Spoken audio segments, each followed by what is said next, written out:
Praise the Lord. अक्सर हम अपनी गलतियों को दूसरों के ऊपर डालते हैं।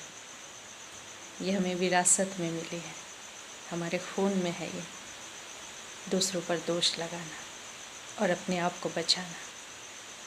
हम अपनी गलतियों को मानना नहीं चाहते, अपने पापों को मानना नहीं चाहते।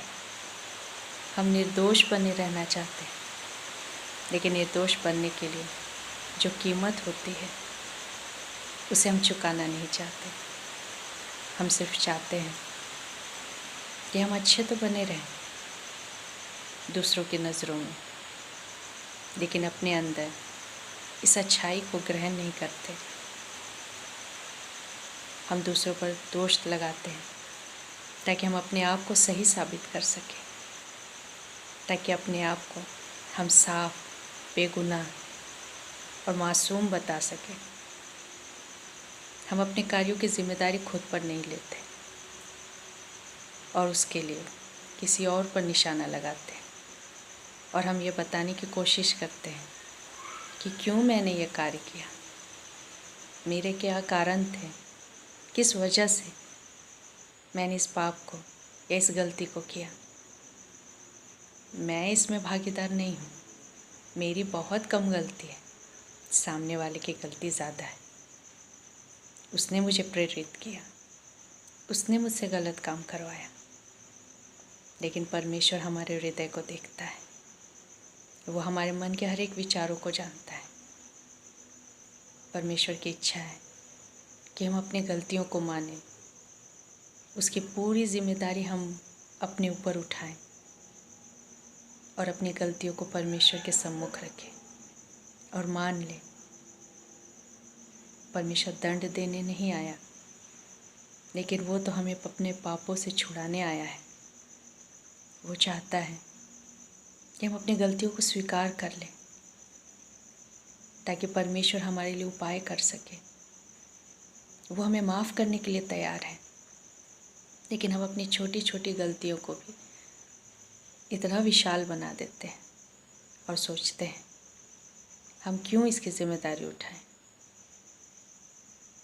यदि हम परमेश्वर के वचन को देखें, उसके 3 अध्याय को, जब आदम और हवा ने पाप किया और परमेश्वर आया और उसने आदम से पूछा, हे आदम, तूने यह क्या किया। परमेश्वर को पता था कि आदम ने आज्ञा का पालन नहीं किया,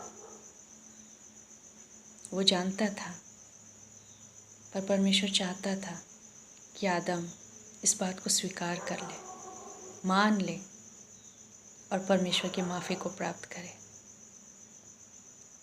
लेकिन उसने अपनी गलती को नहीं माना और उसने सारा दोष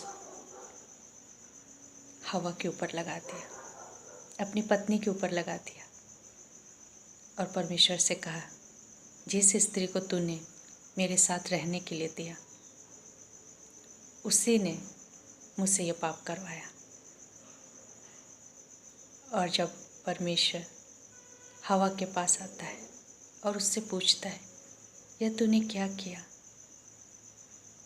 तब हवा ने भी बिल्कुल आदम के नक्शे कदम पर चलते हुए, उसके गुण को अपनाते हुए यही उत्तर दिया, सर्प ने मुझे बहका दिया। उसने भी अपनी जिम्मेदारी नहीं उठाई, उसने भी नहीं माना कि मुझसे गलती हुई है, मुझसे पाप हुआ है, परमेश्वर मुझे क्षमा करे। क्या हमारा परमेश्वर दयालु नहीं? क्या हमारा परमेश्वर अति विलंब से क्रोध करने वाला नहीं? क्या हमारा परमेश्वर प्रेम से भरा नहीं? फिर भी हम अपनी छोटी छोटी गलतियों को छिपाते हैं, ना उसे परमेश्वर के सामने मानते हैं और न लोगों के सामने। जब आदम और हवा ने अपने पाप को छिपाने का प्रयास किया, अपनी गलती की जिम्मेदारी नहीं उठाई, तो क्या उन्हें दंड नहीं मिला? परमेश्वर ने उनके कार्यों के अनुसार उन्हें दंड दिया, क्योंकि हमारा परमेश्वर एक न्यायी परमेश्वर है। वो पक्षपात नहीं करता, वो हर एक को उसकी गलती की सज़ा देता है।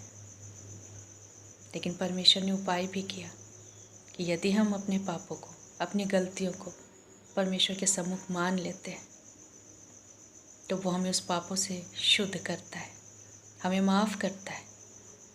और जब हमें अपने गलतियों की और अपने पापों की क्षमा मिल जाती है तो हम आज़ाद हो जाते हैं उस पाप से, उस गलती से। हमें भी आज अपने पापों को मान लेना है, अपनी गलतियों की जिम्मेदारी उठानी है, क्योंकि यदि हम इसे छिपाए रखेंगे, दूसरों पर दोष लगाएंगे तो हम इससे कभी मुक्त नहीं हो पाएंगे और ना इसके परिणाम से हम मुक्त हो पाएंगे, क्योंकि हम एक न्यायी परमेश्वर के सम्मुख रहते हैं। हमारा परमेश्वर न्यायी है, बिना पक्षपात के वो इंसाफ करता है। लेकिन जब हम अपने पापों को मान लेते हैं तो परमेश्वर हमें माफ़ करता है और फिर उन बातों को कभी याद नहीं करता। हमें भी अपने पापों को मान लेना है, स्वीकार कर लेना है, माफ़ी प्राप्त करनी है और भूल जाना है। यही परमेश्वर हमसे अपेक्षा करता है। परमेश्वर हमारी सहायता करे कि हम अपनी गलतियों को मान पाएँ, अपने सामने, परमेश्वर के सामने और लोगों के सामने भी, ताकि हम मुक्त हो जाएं, आज़ाद हो जाएं और आज़ादी के साथ अपने जीवन को जी सकें। धन्यवाद।